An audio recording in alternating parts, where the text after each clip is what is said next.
thank you everyone for joining us today. I'm really lucky to have Cassie Petrie with me from SAP Concur. And I think I've known you, worked with you for the last maybe 10 years now, I think. That's right. And a random fact that no one knows is that both our work mobile numbers are 1 digit away from each other, which is a really weird... It's random. What are the chances? Exactly. What are the chances? But I'm speaking with you today to dig into your background, your history, how you got to where you are today. But can you tell everyone your job title and what you do at SAP Concur? Yes, of course. So my name's Cassie Petrie.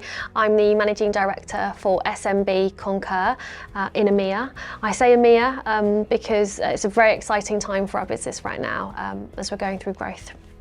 Growth in what sense? We're in the UK right now, but where else are we looking at? Yeah, of course. You know, like so many companies, we are looking to bring on as many customers as we possibly can. And we've had some really brilliant organisations join us recently, but also on our customer side as well. We are looking to leverage lots of our partners so they can take advantage of their offerings. You know, what new products do we have available for our customers as well to take advantage of. So, you know, I think it's actually fair to say we're always looking to grow our organisation, but it feels particularly right now that we are after it.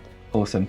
I mean, we can dig into the expense and travel world a bit later, but what we're here today to talk about is your job title, in essence. So you are the Managing Director of the small business unit here, or the mid-sized business unit here at Concur. But can you tell everyone how you got to this place? Yeah, of course, absolutely. It's crazy to think that I've been working with this product since I left university, actually, which I'm 34 now. I know I don't look it. So I'm 34 now, I'm 35 in the summer, and this is a product that I've worked on forever of my professional career, actually, you know, post-university. So when I first left, I started working for a travel organisation, actually, and it was a really great opportunity to get to know software. And it hadn't really been something that I'd considered during my education that I was going to be in software. That was a really great opportunity to be exposed to what was out there, all of these amazing businesses. And I recognised at the time, you know, Concur wasn't owned by SAP then. This technology was being built by Concur. So it was just something really exciting about working for the business that created it as opposed to the company that was reselling it. And I wrote to the recruiters and I said, I don't really care what job you've got to offer me. I'd love to work with you. I work really hard. I know the travel product. Can I have an interview for any job? And I took an interview for a cold calling job, which was really exciting to me. It was a little bit more money. The office was still close to where I lived, and I had a young baby at the time. So being close to home and easy commute was actually quite important, as well as working for a business with a great product. So I got offered a role as a sales rep, which was, you know, included cold calling as well. But I got to close the deal and go and get the signature, which was really exciting to me. So at that point, day one, we were selling to companies with 1 employee up to 100 employees. And that was my territory. And we had this great team around us. You know, how are we going to win 1 logo this month? How are we going to win another logo next month? So it's nice to think back to, you know, all those years ago when we were looking to bring on 1 company a month to where we are today. So yeah, that's how I got started. Back then, did you see our business as a technology company? Absolutely. Like hardcore technology? Yeah, but then when you actually found, when you dug deeper, it actually wasn't. Yeah, I have, you know, 15-year-old Cassie would not believe that she was working in technology now. I think that if you have a hard work ethic and you are happy to read and to ask questions and listen, anything is possible in terms of learning and you know, achieving something that you don't believe you're necessarily capable of doing, or an industry that you're in. So that is actually something that I do really care about, Ali, that we think outside of the traditional roles and, you know, and of our circle, because software wasn't really part of my life growing up at all. Yeah, software is like techie. No one really what's that? Like talking to our friends. Yeah. No one knows what I do. But. Exactly. Yes, that's absolutely true. You know, I actually my train last night actually got delayed going home, and I was sitting next to a lady, and we got chatting. So the train was delayed, and she said, "So what is software as a service?" And you know, I was reminded then that actually that's still an unfamiliar term to lots of people. What is it? So I do like to spend my time encouraging, young people to think outside of the circle of industries that they might be surrounded by. What do their parents do? What do their friends and family do? What the school is encouraging, and thinking, what else is there? So, if you're listening to your children, I would really encourage you to get your kids to go to those career days so they can hear about different opportunities. Because I'm so glad that, kind of accidentally fell into technology. I knew sales was for me, but I had no idea it would be tech. That's really good to actually look under the surface of what a company does to see the real meaning of it. But so when you first started at Concur, did you know that you wanted to be MD? I mean, obviously not, but how did you become MD? Yeah, of course. So at the time, we had a really wonderful man leading our organisation. He was a very strong character, and I was really impressed by him, that's for sure. And he was very kind, and he taught me. He was tough sometimes. I think that's needed. I really respected him, and I thought, one day, I really want to have your job.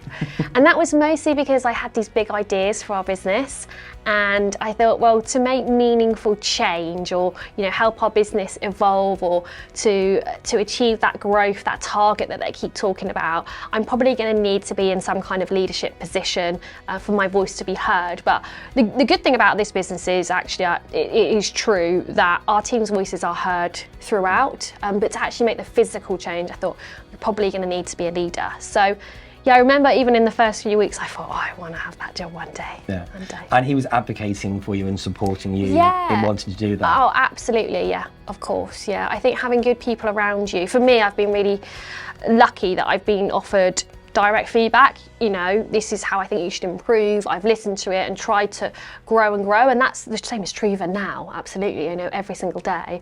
And taking what you learn from others. What have you seen? What have you been exposed to help grow and be the best leader that you can? Yeah.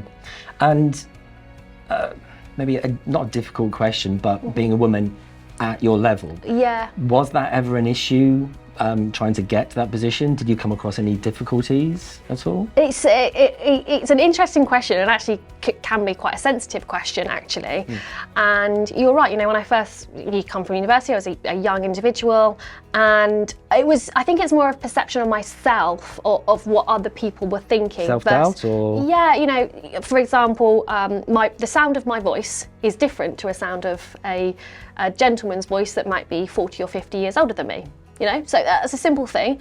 But you're going into these meeting rooms with senior executive, a CEO or a CFO, and it's just the tone of my voice. How can I make sure that my tone of my voice is confident? I know what I'm talking about. I know this technology. I know I can help your organisation. And just the tone of my voice, I was acutely aware. Bring that confidence, Cassie. Yeah. And I believe it did make a difference. The people that you're surrounded by, it can be a choice. So I do try to surround myself with people that we have a shared value of supporting each other. I'm looking for individuals that have got integrity, that like to work hard, and that shared value is the people that I like to attract around me, and I would say the same to be true for them. So whether they're men or women, older or younger, that thought of bringing us together with shared values has been quite a guiding principle for me. To have that passion as well for the role. Yeah, exactly. So I haven't ever felt, the negative impact of being a woman in software, and there's still less of us, but I love that this company has goals to make sure that we are bringing as many different opinions, different types of people into our organisation as possible. As a leader, I know that's easier said than sometimes done. You can't, you can have some influence on the CVs that you're receiving, but at the end of the day, you still want to make sure that you hire that person best person for the best role. Exactly, yeah. So who knows who that might be. So, yeah. But it's to have that impetus and get that great team around you. Yeah, absolutely. So good. Yeah. One last question. Yeah. The future. What's the future for Cassie? Oh, I've been asking that question a lot. You know, we've talked before, Ali, about the exposure I've had to business. You know, when I was younger, my parents started off with a market stall selling perfumes and cosmetics, and they were selling on market stalls, like I say, and I did that from the age of 3 in the van. Wow. And I saw this genuine small business grow to it's a remarkable global organisation now, and I'm so proud of that. But along that journey, I've seen so many risks that they've had to face, and personal risks, because it's their own company.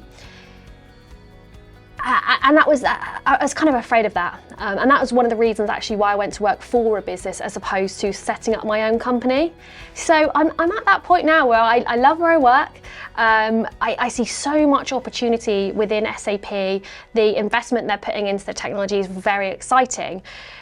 So never say never on setting up my own company. I'm just looking for that amazing Dragon's Den idea to transform the world. Yeah, am I going to be the next Elon Musk? I don't know. But maybe one day that idea will just arrive and I'm going to set up a small business.